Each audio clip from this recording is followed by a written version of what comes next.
Hey guys, welcome to my, how do I even call this, podcast or review, overview, general impressions on the fall season of anime 2016.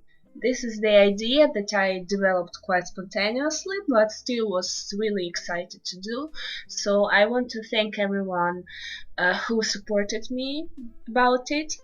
And before we start, I want to apologize for a number of things. The first one is the quality of audio. I know that my microphone is absolutely out of this league, but I hope that you will enjoy my voice sometimes, even in the worst quality that there is ever in the world. The second one is that my pronunciation of the Japanese names of the animes I will be talking about is not the most perfect, of course. I tried my best, but if there are some mistakes, please let me know or just skip it. And the third thing is I am aware that sometimes this recording may sound a little bit boring for you, maybe. So you are free to skip any part that you are not interested in and move to another one. I will make an index of the parts of this talk, so you can move freely from the anime to the anime that you want to listen about. And so I think that's it. Let's start. I hope you will enjoy my thoughts. And one more thing, everything I'm talking about is absolutely and clearly my own opinion, and you are completely free to agree or disagree with it. And I hope that it will still be enjoyable to you. To begin with, I want to talk about the animes I actually dropped. After watching a few episodes of them, the fact that I dropped them does not mean they're really bad or that you should ignore them, but maybe it's because they didn't fit my own expectations or my mood. But maybe you should check them anyway.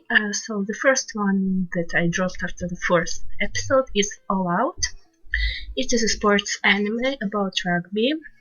I really found it interesting because I don't know anything about this kind of sport, so I checked it out to find out some mechanics of the sports and educate myself a little. And actually, I want to say that it's really good to see two sports anime this season that depict the sports that we haven't seen widely represented before. That is both rugby and figure skating. As for All Out, I like its characters. They are nice, they are quite charming, but I haven't seen much of their personalities. However, so in some time it became boring for me. Maybe it was not my pacing or not my kind of sport that would excite me. But I should say that I really like how this anime is similar to Haikyuu and Basketball of Kuroko, in my opinion. So if you enjoyed these ones, maybe you should also check out All Out and see for yourself. Second anime that I couldn't help but drop was their one masterpiece called Gakuen Handsome. Well, god damn it. Look at the chins. I prefer to call this anime Unforgettable Chins the anime. Please, really, look at them. I swear, you will remember these chins. They will hunt you down in your dreams, in your nightmares, and in your wildest fantasies. Maybe the poster of this anime will actually tell you a lot, or maybe it won't tell you anything. But as far as I know, This charming title is adapted from the visual novel of the same name, and the genre of this visual novel is the parody of the yaoi genre. It actually parodies its cliches, its charming little tiny ukes and handsome masculine semis. And what can I say? This adaptation is all over the top. I mean, I prefer myself this teacher. He almost looks sexy, but you know, my tastes are quite perverted in some cases. I can say it's a funny show. It's rather stupid.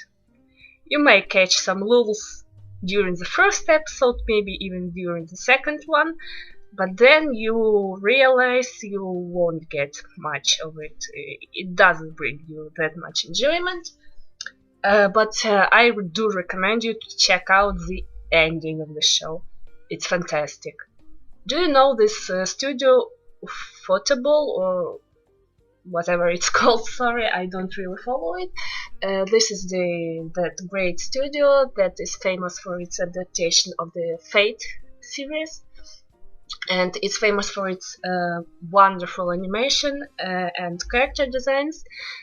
So believe me, if the studio sees the ending of the show, it will be jealous of this fantastic, unforgettable animation. So I do not recommend Gakuen Handsome, but if you are in the mood for something really strange, really out of your league, then why not? So the third dropped anime from my list is called Girlish Number. And to begin with, I want to mention one anime made by PA Works of the last year, Shoujo. Maybe some of you watched it. I must admit I dropped it too, but I am mentioning it because it is similar to Girlish Number. However, while Shirobako tells you the story of the anime studio, and this is a realistic story that shows you the optimistic side of the anime making industry. As for the Girlish Number, it shows you even more realistic side of it. However, it shows you the real realistic side of the anime making industry. And I must say that this side is really sarcastic and, in a way, it is even cruel. I like the main character. She is a sarcastic bitch. However, she makes a lot of witty remarks on the industry, in particular the seiyuu work. One of the most popular quotes from this anime as of now is, "This industry is weird." And if you come to think of it, it is weird, especially for us, the people from the West, who cannot understand the mentality of Japanese people, and especially of the anime makers. And we can all that we can do is to enjoy and judge these products. It's quite fun to see the reality of writing the light novels and to find out what making anime actually looks like. I mean, how it actually looks like. No, it's not cotton candy. It shows how, for example, the animators work for little money. They hardly earn a piece of bread for themselves to feed their family. But the producers, for example, gain endless financial profit. They are shallow people. They do not care about the quality. They do not care about the story. They only care about money. And this is the cruel truth of our world. And it does not only concern the anime making industry, but our whole entertainment sphere in general. I must say that I dropped this anime because once again it became a little bit boring for me. However, if you want to open your eyes, so to say, at the cruel truth of how entertainment works, this may be the show for you. Now let's move on to the anime I finished watching, and the first one that I finished this season is Mahou Shoujo Ikusei Keikaku, made by the studio rlish. Those of you who are familiar with the creation of the studio know that rlish can do violence. This is well seen from their anime such as Gakuen, Assassination Classroom, Rampo Kitan, Danganronpa, etc.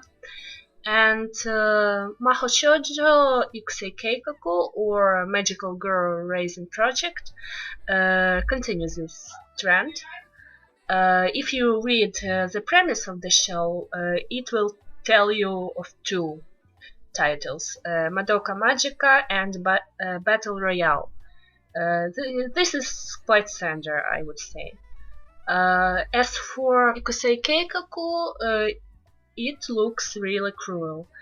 At some points, I was actually asking myself, what is the point in all of this violence?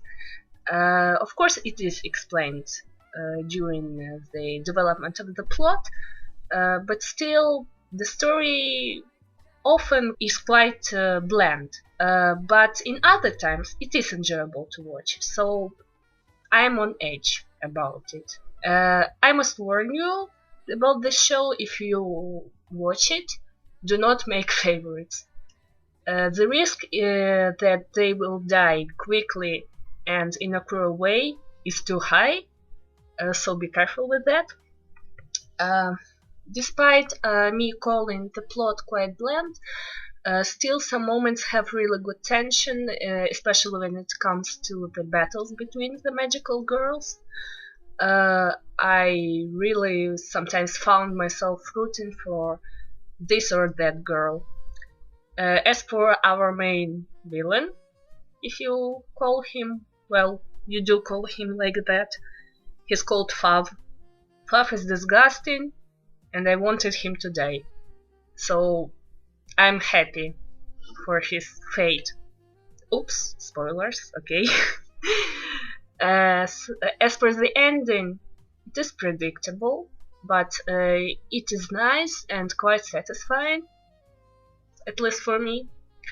However, this show adapts only the first volume of the runaway of the same name, and I know that this series actually has 10 or maybe even more volumes, so I'd like to see the second season maybe in some future, because the story has potential, it may go deeper, and it may introduce new interesting characters.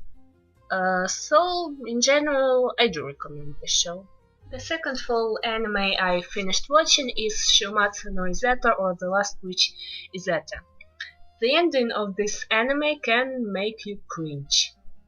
Well, judge for yourself.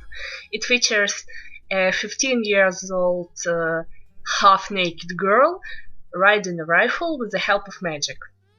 Yes, this show has fan service, it treasures its fan service, and there's nothing you can do about that. However, if you go deeper, you will find an interesting story behind it. The setting is alternative Europe during the alternative Second World War. Its main focus is the European states, especially the fictional country of Elstadt. From the comments, I managed to understand that it represents partly alternative Austria, partly alternative Switzerland, and partly Liechtenstein. What I really like about the show is the relationship between two main heroines. Firstly, the princess of Elstadt, then the Archduchess of this country, Fune, and Izetta herself. Fune is a strong and attractive female character, which is not something you always find in anime these days. And the same actually can be said about Izetta. This show actively hints you at some Yuri between the protagonists. Some people were even tricked with that, as they expected more, like proper romantic relationship between the girls with kisses and dates. However, I should say I like it the way they did it. It looks even more attractive and gentle. Another positive side of this anime is exciting battles. They have beautiful effects. They're really gripping as you watch all these war technical devices and war transport uh, flying in the air with the help of magic. It's really like wow. Another positive side is that this show presents us with the questions of dual morality. Because the war can make people change their faces completely. They remove their masks, and good people can become bad people, and bad people can turn to good ones. Characters ask the right questions about the moral side of things. Do they really have to die? Do they really have to do all those things that the war wants them to do? And it's realistic in a sense that characters do not have a plot armor. If you like someone, this someone can actually die. However, the bad guys are depicted quite poorly. They are dull, they are very one-dimensional. You hate them with all your soul, you want them to lose, and it actually happens. As for the ending, it is somewhat predictable, but not absolutely predictable. I can't say I'm completely satisfied with this ending.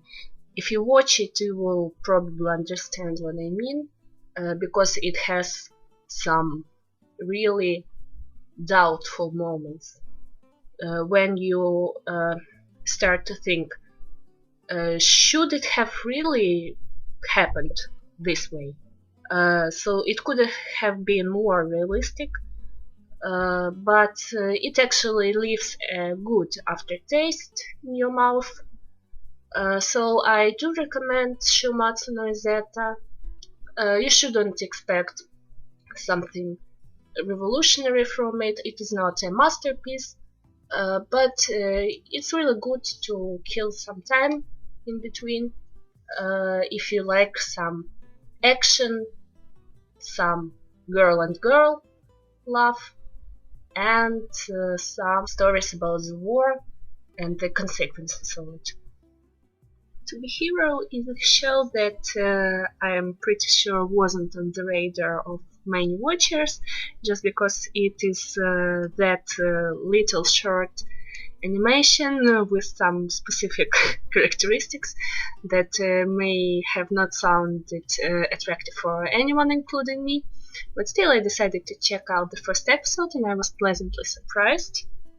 The interesting thing about the show is that it is a product of collaboration between Japan and China, in particular the Chinese animation studio called Howliners. And this is a noticeable tendency we have seen this year. A number of different shows has been already produced in this way, and I really like this because it brings the opportunity to and helps Japanese and Chinese animators, show writers, directors collaborate on different anime shows, and it just expands this market. As for the show itself, it is a comedy with some sci-fi moments, really similar to One Punch Man. However, the humor of this show is quite specific.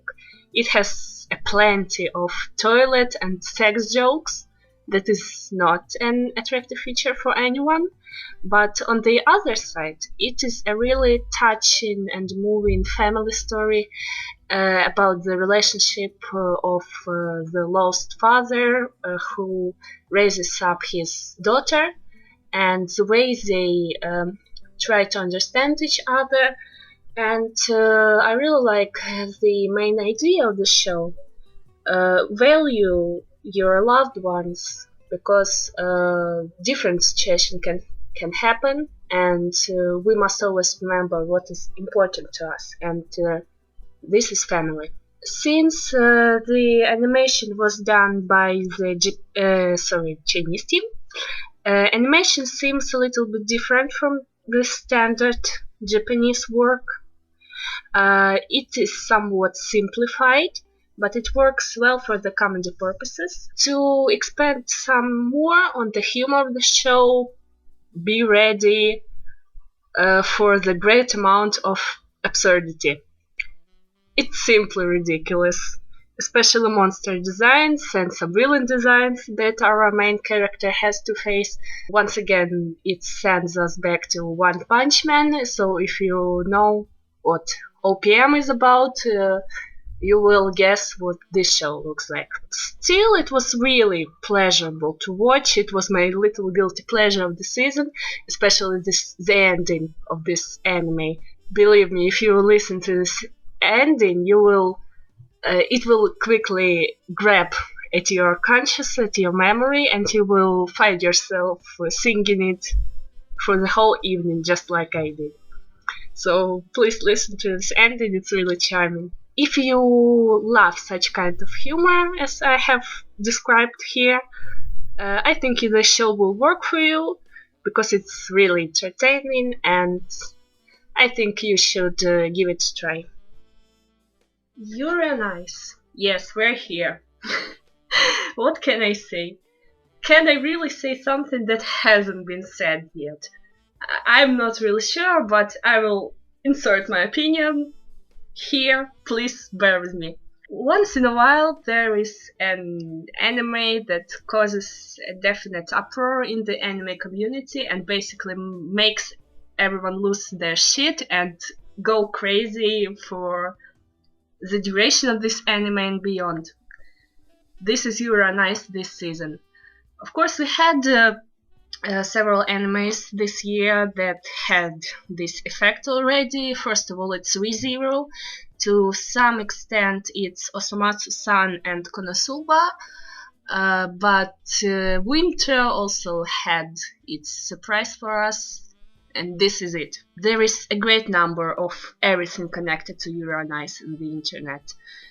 Theories, parodies, discussions, conflicts, song covers, performances based on the drawn ice skating performances made in real life by real skaters, and even professional skaters now are aware of the existence of this show, and a lot of them have watched at least one episode, and some of them became loyal fans.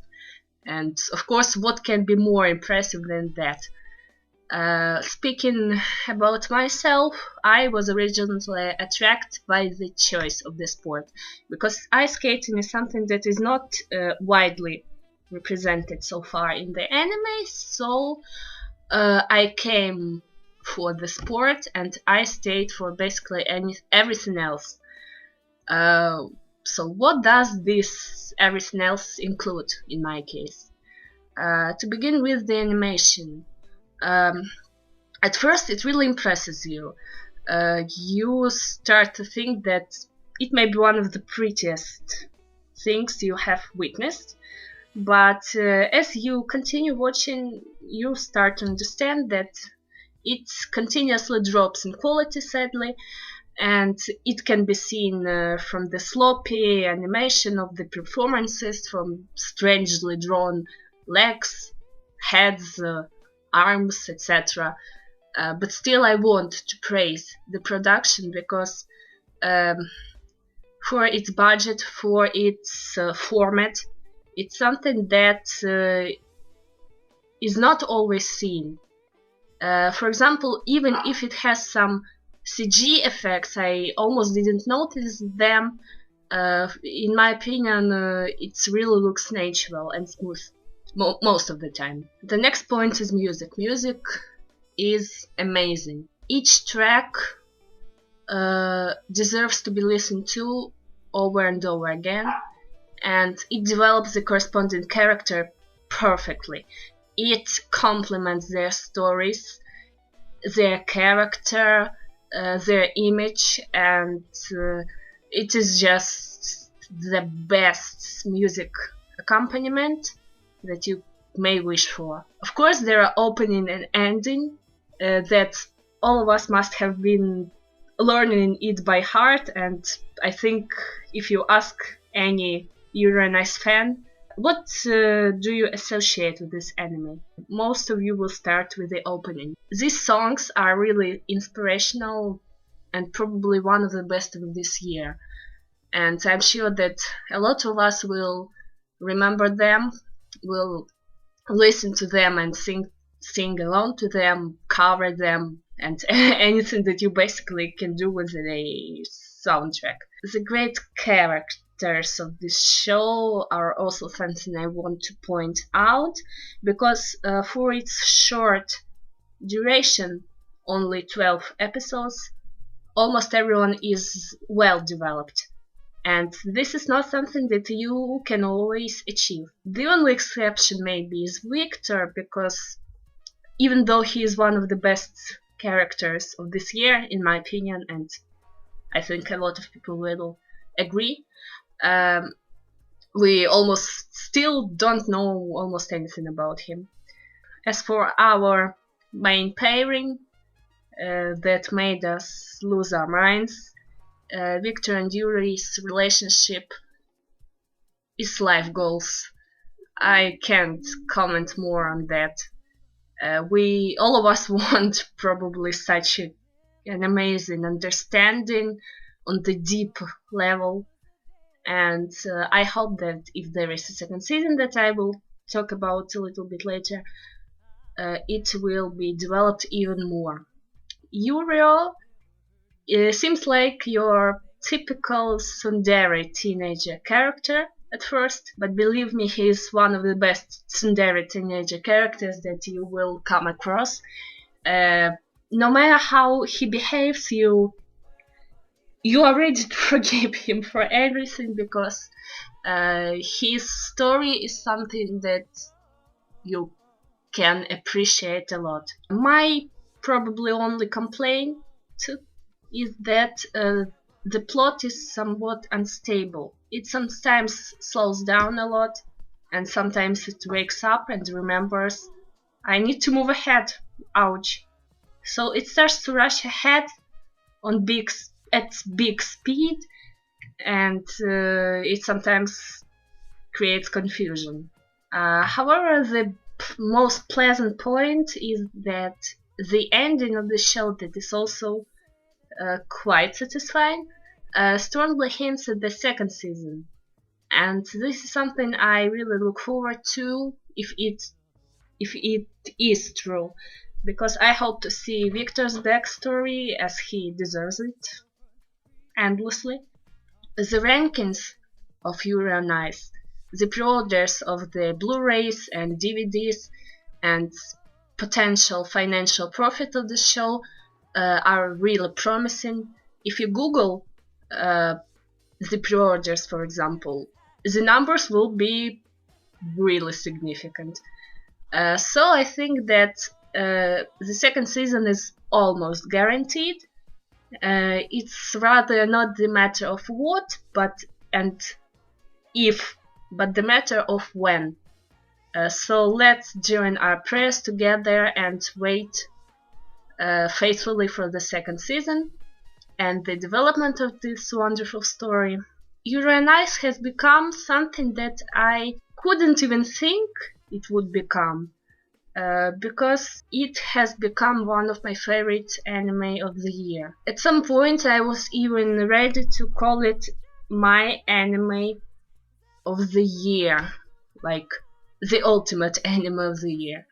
But since I have some more in my list of the best ones, I can at least say that it's in my top 3 of the favorites of 2016.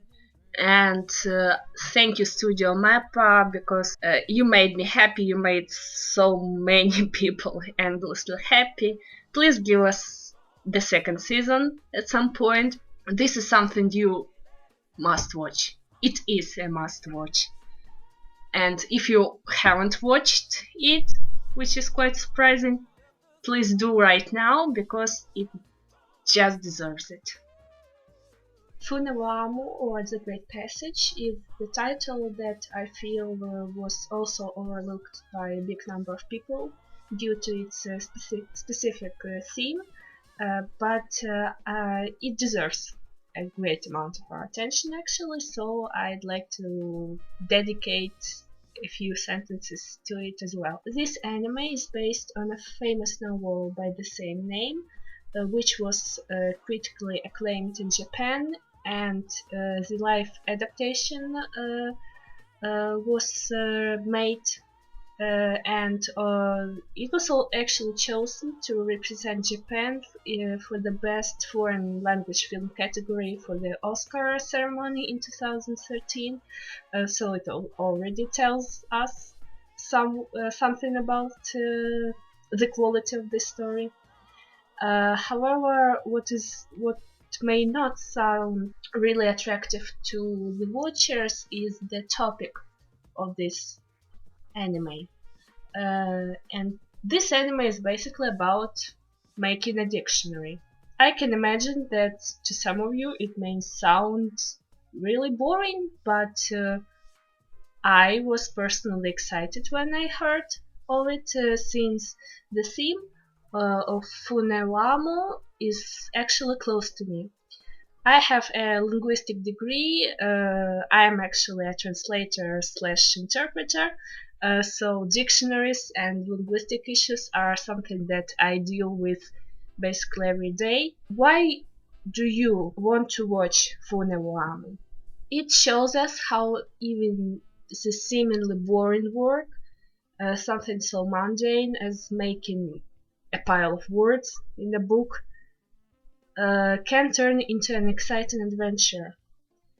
The dictionary, the great passage that the characters of the story work on, this name comes from the fact that the dictionary is compared to the ship that navigates us, the readers, the users, through the ocean of the language. In comments, I stumbled across the moments when the watchers actually said that this anime is making them look differently at the language as a whole and at the dictionaries that help us to reach our final linguistic destination, if you may express this so. The story of The Great Passage shows us the people who work for years and years and dedicate their whole lives to what they believe in and to what they share their passion about. I personally can refer to the main character Majime at some level, since I, once again, as I have mentioned, we have the same education, we have the same sphere of professional knowledge, but it is also something that involves both of us in this sense of emotions. The most personal scenes that we see Majime in show him surrounded by the words and by the language itself in a metaphorical sense, and the way he has to deal with it.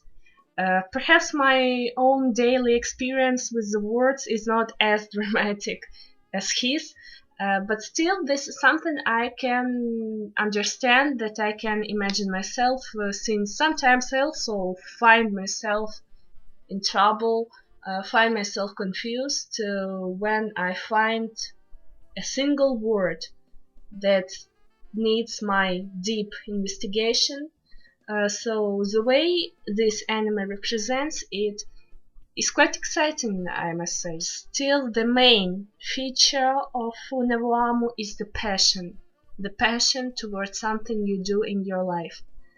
The dedication of the editorial team who work on the Great Passage. It is something absolutely inspiring. This is something that we lack in our lives. This is something that I often lack in my life. So watching this anime made me smile during a lot of moments because I was really happy for these people. I was really proud when they achieved their goal. However, as Majima says, our work is never done.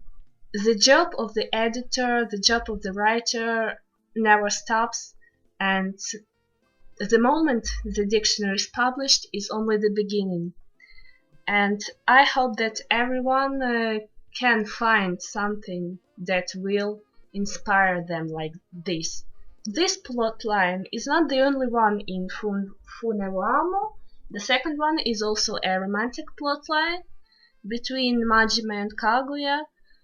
And what can I say about this? This is the warmest and most touching thing that I have witnessed in my watching for a long period of time.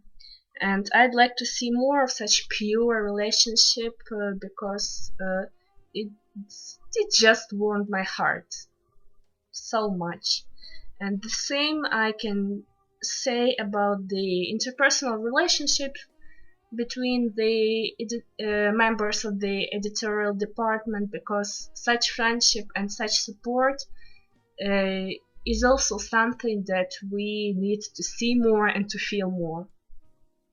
And the last point is I want to mention is that this anime has an adorable and very uplifting opening and the sweetest and relaxing ending. This song is perfect after the hard day, actually as the anime itself is. So if you want something to get distracted with and just have your portion of positive feelings, do not hesitate and try Funewamo for yourself, and maybe you will also get pulled into this interesting world of the language. Lostorage Incited WIXOSS. This anime with this strange name is a sequel to two previous animes based on the popular card game WIXOSS. These are Selector Infected WIXOSS, Selector Spread WIXOSS, and Selector Distracted WIXOSS. We could have expected a really similar story in this sequel to the previous events. However, Lostorage presents a new story in this universe with some different aspects and I would say a different mood even. The first big difference is that the characters were moved from middle school students to high school students, and along with the girl characters there were also boy characters introduced, so it makes plot even more complex. And the premise itself also has changed. While the characters in the previous installments were fighting for their dreams and their implementation, here we have the memories of the characters at stake. If they lose the game, they lose their memories. So the drama is still going strong. Actually, I was really excited during the whole season, almost the whole season, because the pressure and the tension in this anime was really high all the time, and even some death was shown on screen. However, by the end, it just all dropped down. First of all, I was irritated that, as it always happens in the majority of anime, the power of friendship defeated all. it just destroyed the big part of the drama and the high of this drama that was created before. And the main villain in the show is just, I'm cringing so much even thinking about him, because look look at him. Still, I like the references to the characters from the prequels, because it gives a lot of stressful memories on one side, but on the other side these characters still are going strong, and I expect to see even more of them in the next season that was also announced at the end of Lostorage. I will watch it, although I won't expect too much, because my expectations were sadly not met by this season. Hopefully it will change, but I am on the edge about that. I recommend this one only to those who saw the previous installments, and Lostorage is closely connected to the previous season of WIXOSS, so if you decide to watch it separately, I'd rather recommend you don't, because you will be confused by some plot moments. So if you like card games, if you like some psychological tension, this is your choice.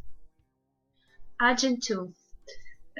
Speaking about this anime is practically impossible without speaking about the first season, because it just continues from where the first season stopped. So if you haven't seen the first season, then watch it and then come back here. To begin with, I want to mention that, in my opinion, the visual part of this title has improved. It is a shame that a lot of people ignore Ajin or have dropped it because of the use of the CG, since Ajin was adapted from the manga of the same name by the studio Polygon Pictures, and this studio specializes in CG, but believe me, they know what they do with their CG. And with Ajin 2, it is clearly seen, because they are continuously improving their animation. Of course, it's still far from perfect, and sometimes you feel like you are watching the footage of the modern, powerful video game that someone tries to get to work on the very old computer or something like this. But still, watching Ajin is exciting. The second season brings even more action, and this is one of the main genres of this anime. But the weak point is that the adaptation of this one took a different turn from the manga it is based on. It depicts different turn of events than the original, and the reaction to this vary. I like both versions. They present different point of view, different moral questions, and action scenes. So for me it was interesting to follow both of them. As for the main character, Kei Nagai, it's interesting that he is shown in a different light. Sometimes while reading the manga, I find myself wondering what will happen to his humanity. The anime, the second season, presents Nagai in a more human way, so I think that not everything is lost for this guy. And as for the other characters, they are also developed better. I really love Izumi. My heart always hurts for her. I hope that everything will be alright with her.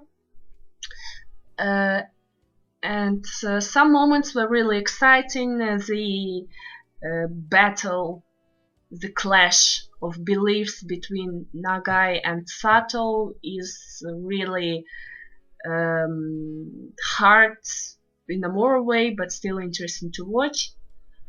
And Despite what people say, I do not like Sato, the main bad guy. Although people cheer for him since he's that badass, but I think that the creators of the second season somehow went too far because he's too OP, like extremely OP. I think it's time to slow down Polygon Pictures. I will watch the next season and hope that for the best, because both seasons were really good, made with high quality, so I'm looking forward to the third Ajin. The bad side of this one is the opening and ending songs. The opening just meh. I really like the first season opening, and this one was really boring, and I can't even recall it in my memory. And the ending song is, what the fuck was that? It made me cringe so much. So as for the music, in general, the background music is good as in the first season, but the opening and ending are so much weaker. Still, I do recommend you to check out both Ajin seasons if you like action, if you like horror, and maybe some psychological aspect as well.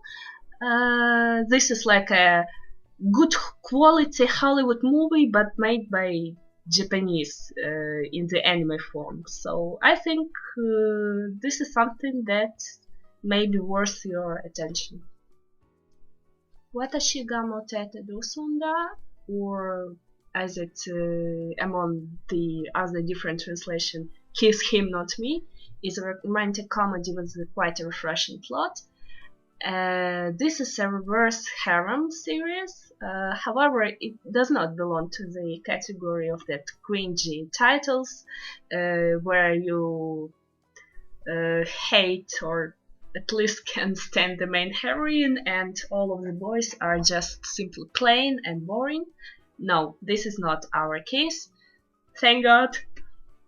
In this harem there are adorable boys and adorable girls with quite developed personalities and interesting stories. And yes, you heard correctly, this harem of the main girl includes boys, namely 4 of them and 1 girl. Yes, I like these brave homosexual approaches in modern anime. I think that the majority of us can relate to the main character Kae.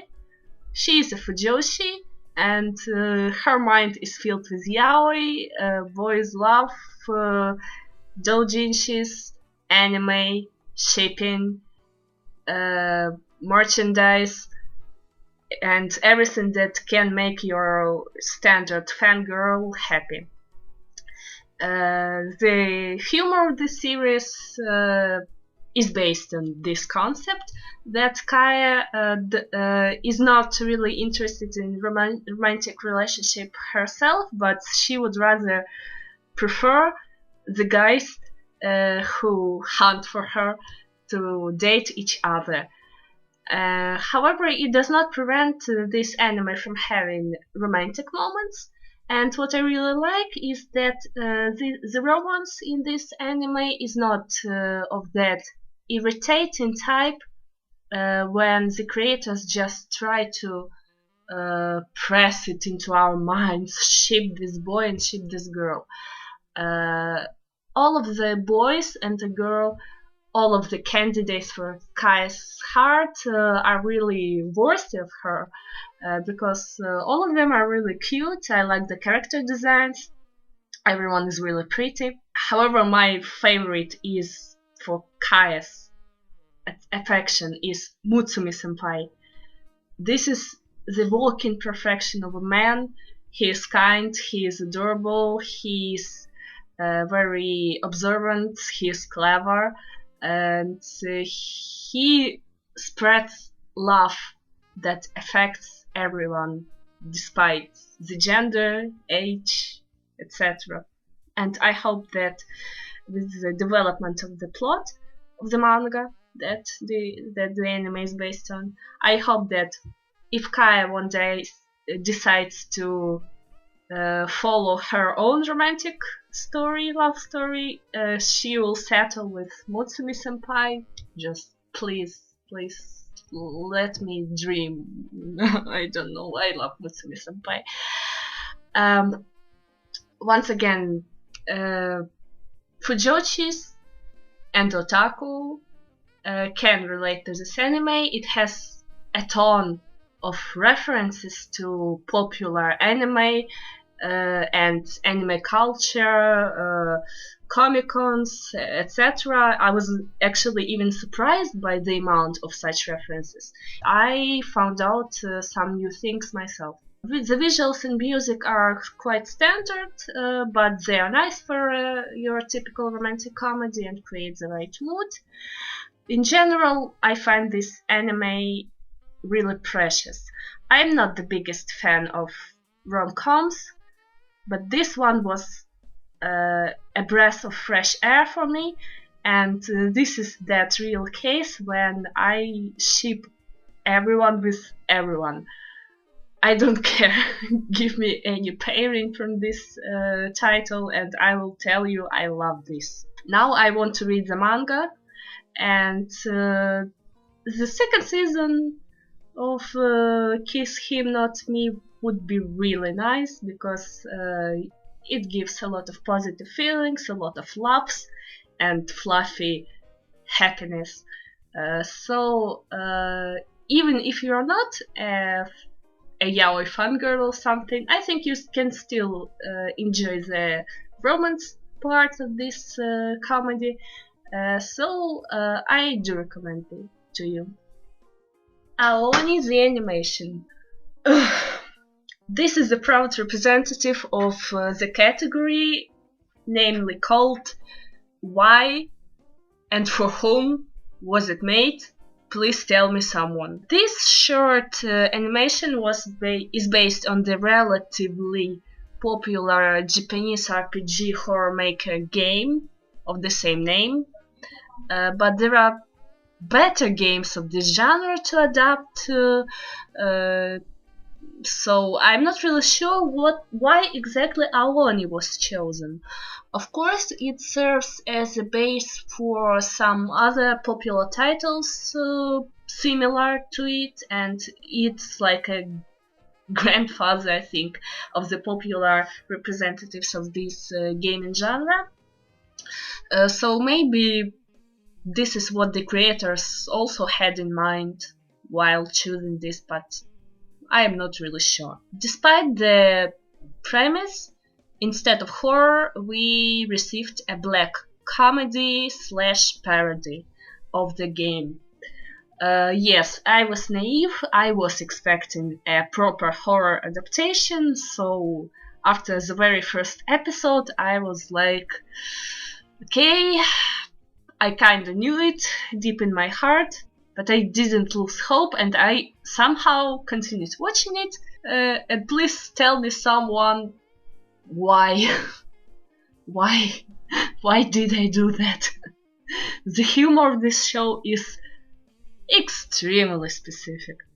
It has a lot of gore, blood, and bodies torn apart. The jokes will probably be understood by the Japanese people and not by many Western watchers. Maybe if you are a follower of such black humor genre, it is your thing, but I can say for myself that I'm watching it just to broaden my experience. No, never mind. To be honest, I'm recording this one entry without having seen the very last episode. It is still to air. but I think that it will not bring too much. From the 13 episodes, I enjoyed like 2 or 3 of them, and the rest were strange. uh, well, I know that there is a movie announced for the next year based on Oni the game.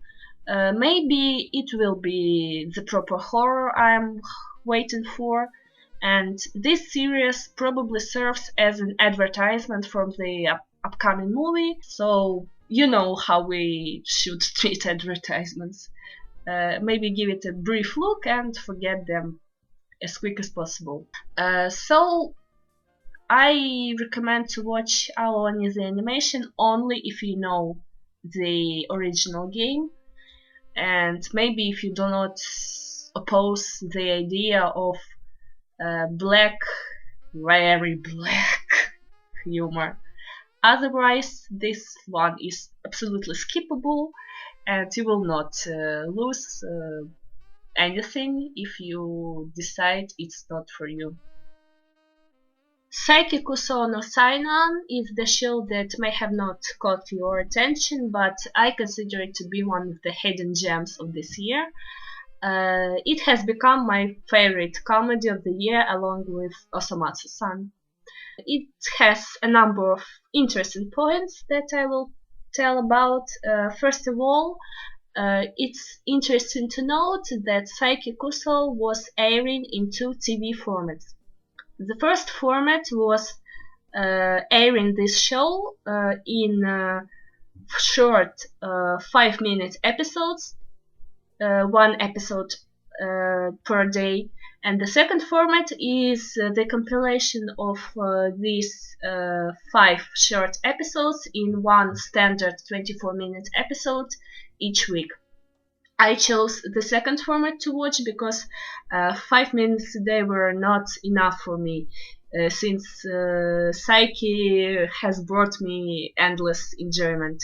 The story tells us about your typical high school teenager, Kusuo Saiki, but he is not that ordinary, since he owns a number of supernatural powers, and not just a number of them, but all of the supernatural powers that you may think of. Telepathy, clairvoyance, flying, turning back time, etc. It's funny to see how Kusuo deals with all of his supernatural powers, because believe me, and he explains it clearly, it's not a fun way to live. And all Kusuo wants is to protect his private space from his quite intruding friends, and it creates an endless number of funny situations. Not all people appreciated the humor of the show, and I can understand it, but still I just fell in love with it.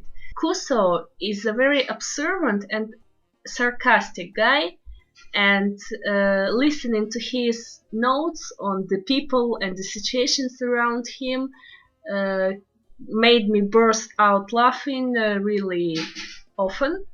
And another point is that I absolutely adore how this anime breaks the fourth wall between you, the watcher, and the anime on the other side of your screen. This show has a wide cast of different characters.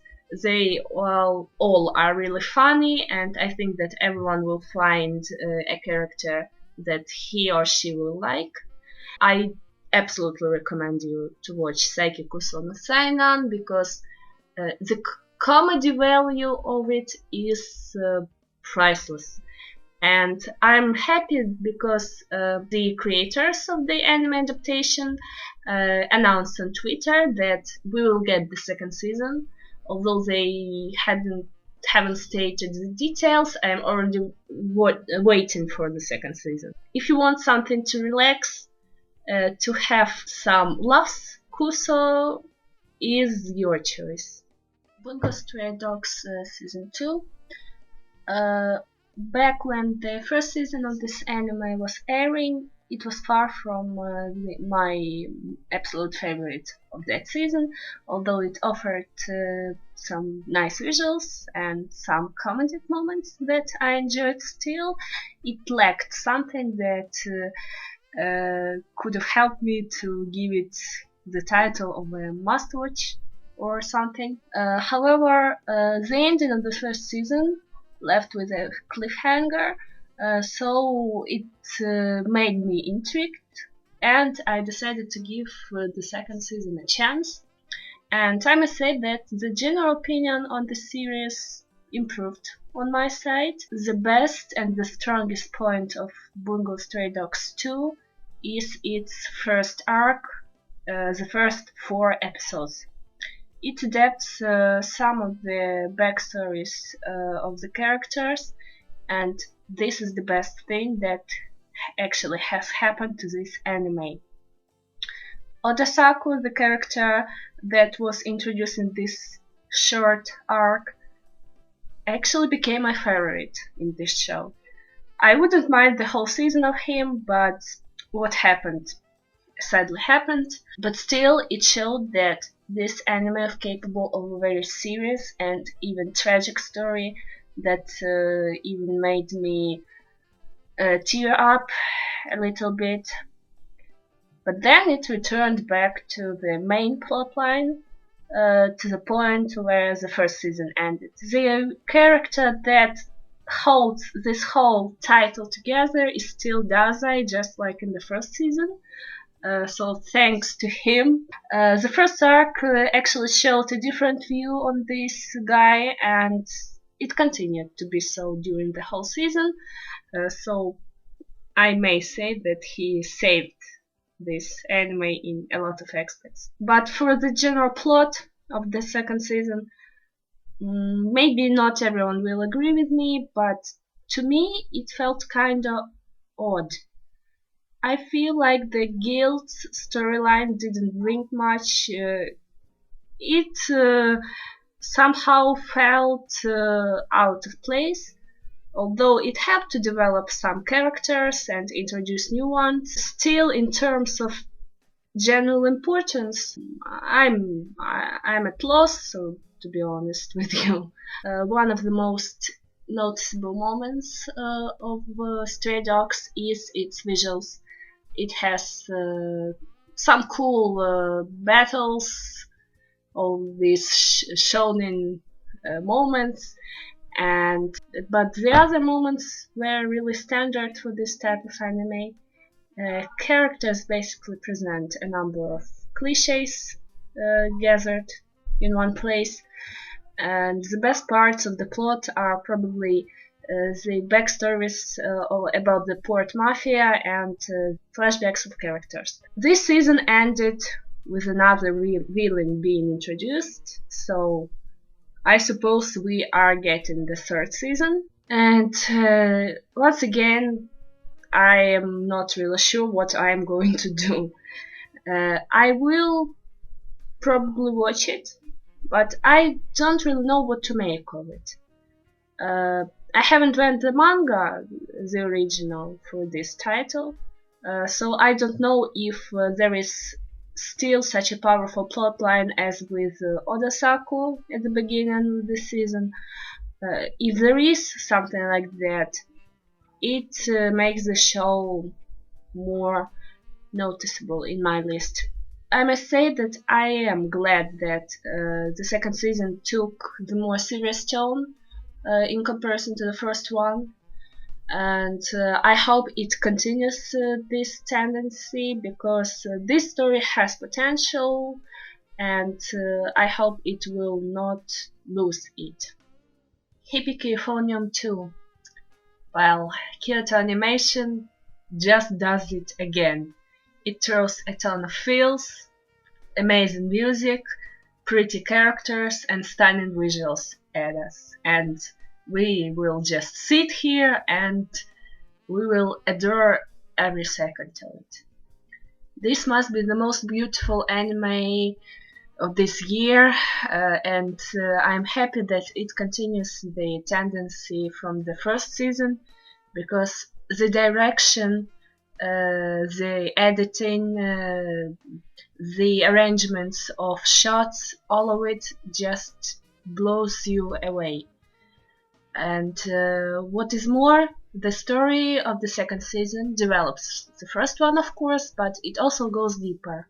We find out the backstories of some characters. First of all, I'm speaking about Taki Sensei, and this is something that makes me feel glad, because I'm genuinely interested in this character, and his story was really touching to see, and I think that it may bring real tears to your eyes. However, some plot lines of some characters were adequately left without proper attention. This relates to Midori and Hazuki, the actual two of the four main heroines of the show, and it is quite strange since they played such a significant part in this first season, but unfortunately in the sequel they were left behind the curtains, so to say. And although some interesting secondary characters were brought to the light and new ones were introduced, I'm really sad for these two girls, because I think they deserved some more proper attention. And the same goes for Shuichi. I just feel sorry for this guy, because he tries so hard. But Kyoto Animation told him, sorry, you will not become the main character, you will not become the love interest. So pray for Shuichi and for his not so lucky love life. I really love this guy, and I wish he had more development and actual screen time. And it also partially refers to Reina. Of course, she had her proper portion of screen time and character development, but still I felt something was lacking. On the bright side, the second season developed Asuka's plotline, and it makes me endlessly happy. She is one of the best, if not the best, character of this show, and her story, her feelings, her quotes, all of this, well, emotions actually overtake me right now, because I adore her, and for Asuka's lovers, this season will be the best present ever. Her story is simply incredible, and it brings a lot of feelings, just believe me. I want to say a few words about Kumiko, our main heroine. I think that KyoAni has made a fantastic job with her. She is a great main character. She is great as a narrator. She is great as a witness of the events that develop around her. Although it may look sometimes that she just watches the stories of other character from the corner, eventually all of the plot lines tie and unite around her, and I find this to be really impressive. The feelings of Kumiko, her relationship with people are written really well, and the very ending of the second season, the climax of everything that Kumiko feels during the plot of the second season, it makes you once again I direct you to watch Hibike Euphonium too, because I am not able to describe all of the feelings. uprising inside of me. As for the music part, because Hibike Euphonium is ultimately about music. Once again, the choice of music is fantastic, and I like that the choice of music pieces became more versatile. Maybe I don't really remember the first season and the number of music pieces that were used there, but I think that the accompaniment of the sound in this season actually went even in a better direction, if it's even possible. And I really found interesting the fact that the music that the anime orchestra performs was actually recorded by the students of the actual orchestra, who are the beginners. They're not the professionals yet, and the experienced listeners may uh, understand it. And I want to say my greatest thank you to Kyoani, because their attention to the details, even like this, is amazing. In conclusion, Hibike 2 is one of the strongest titles of the year. It is dramatic, it is more adult than the majority of latest Kyoanimation works, and I hope that this studio will make something like this.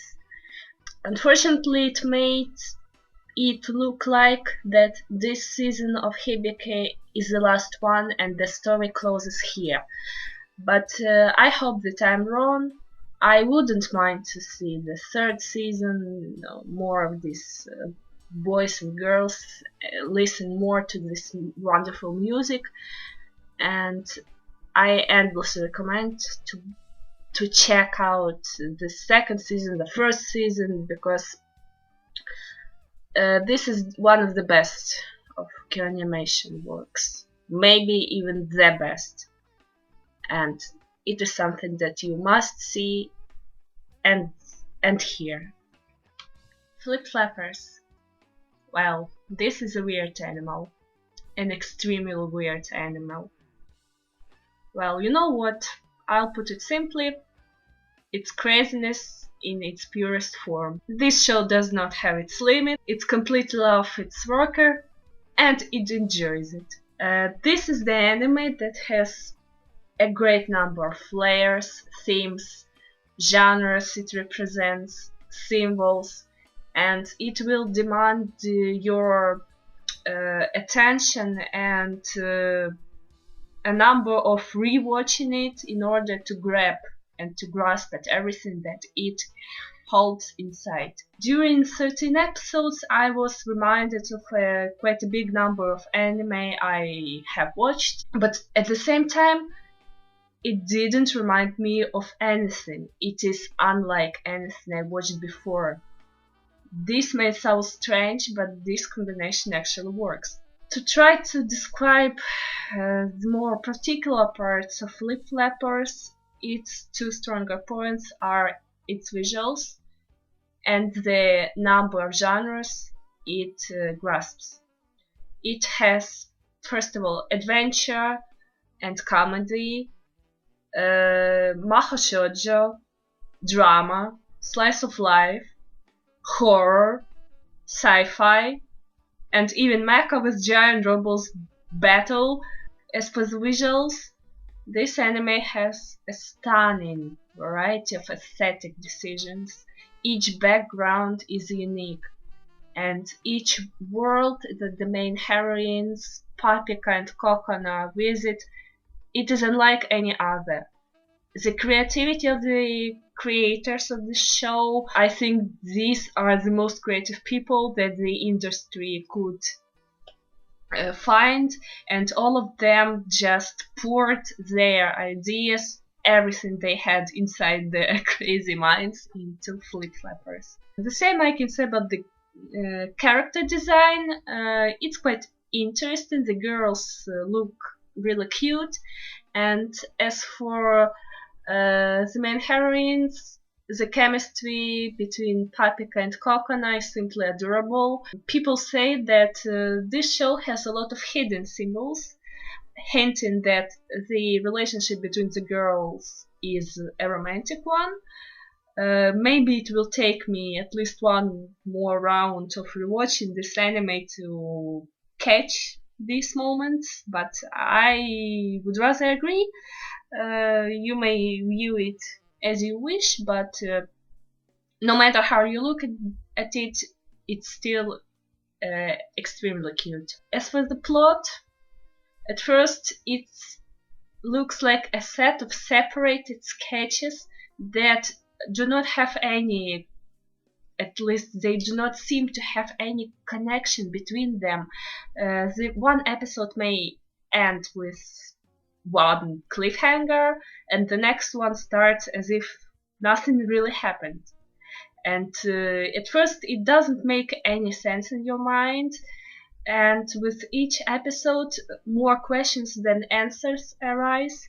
And at some point, you find yourself thinking you may start losing your mind at any moment, because the amount of confusion just grows and grows. But the moment you almost are ready to feel despair, it starts to explain itself. So everything comes together at the end, and it makes sense. Although I would say that the very ending, the very main idea of the show looks a little bit cliche, but still I enjoyed this plot for the crazy ride it offered me. I recommend Flip Flappers to the experienced anime watchers. By the experience, I mean you should be familiar with different anime genres and tropes, but even if you are not that experienced, you may still try to watch Flip Flappers. I can't guarantee you will stick through with it, but still you may, and you probably will appreciate the amazing concept behind this show and the visual side of it. If nothing else, the visuals of Flip Flappers is what will pull you in, and it will not let you go until the very end. Last but not least, I want to talk about Sangatsu no Lion, or March Comes In Like a Lion. This is an ongoing anime. It will continue into the winter season of the next year. However, I can already say it's also one of the best anime of the year. I am still in the process of watching the first core of it.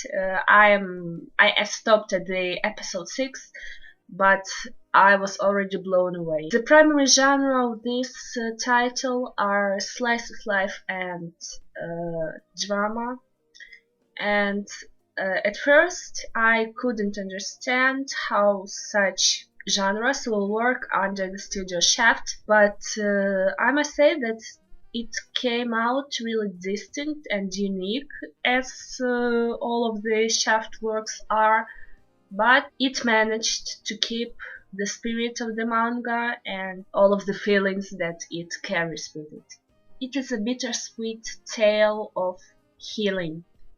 Healing your pain from the past, learning how to look up and look into the future that will be happier. I may say I can partially relate to the main character Ray. Ray's story is tragic in a lot of aspects. My own experience is not tragic, but still I know the feelings of emptiness, of this depression, of the desire to wrap yourself in a cocoon of your own feelings and regrets, the fear of leaving your private space, your comfort zone. But still Ray struggles, and with the development of the plot, he manages to do it better and better. On this way, three sisters Akari, Hina, and Momo help him. These girls are adorable. They feel like not like even the anime characters, but like actual people from real life. Each of the girls has her own distinct personality, and each of them bringing something into Ray's life and into our hearts. Also, one of the main plot lines of the show is that Ray is a shogi player. I don't know anything about this game. I'm saying it clearly. So I was a little bit nervous before watching, nervous that I wouldn't understand this aspect of the story and how it influences Ray. But shogi and the daily life of players, their routines, are presented in a way that do not make you feel uncomfortable since you don't know anything. Of course, they are the big part of the plot, but not the key one. So all of the plot elements taken together make up a comprehensible story. The story presents a lot of sensitive themes. It doesn't have really an exposition. The first half of the first episode is completely silent. We see Ray walking, watching some surroundings, and he doesn't pronounce a single word. So you must uncover yourself what is going on during multiple moments. And I think that this is the charm of this anime. There are also a lot of optimistic and light and comedy moments that can make you smile. And I think that this combination makes Sangatsu Line look like real life. And we are not always sad, we are not always happy, but this is what creates the harmony of our lives. I want to follow Ray in his journey towards happiness. I will, of course, catch up with the episodes that have already aired. And I know that this anime will make me cry at some point. But I will be happy to do so because this is the story that deserves it. And this is the story that deserves to be seen, appreciated, felt with your heart. So please find time to check it out as well. This is the great experience. Okay, this is it. I think that is all I wanted to say about the fall anime of 2016. So thank you to everyone who showed interest in this, who listened to this, or at least to some part of this podcast. I hope that maybe I have inspired some of you to check out some of the shows I was talking about, or maybe I made someone think back to the shows you have watched along with me. This season was really great because it offered a number of various shows of different genres with different ideas and characters, and I think the same applies to the whole anime year that is ending, and I hope that the next one will bring us a lot of pleasant surprises.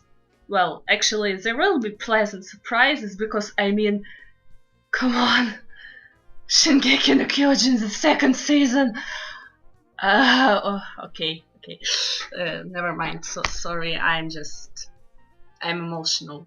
I think you are as well. Thank you once again for paying attention, for supporting this idea that I had. Maybe if you have some suggestions to me, if you enjoyed this one, maybe you want to suggest me to do something similar, because I do have some ideas.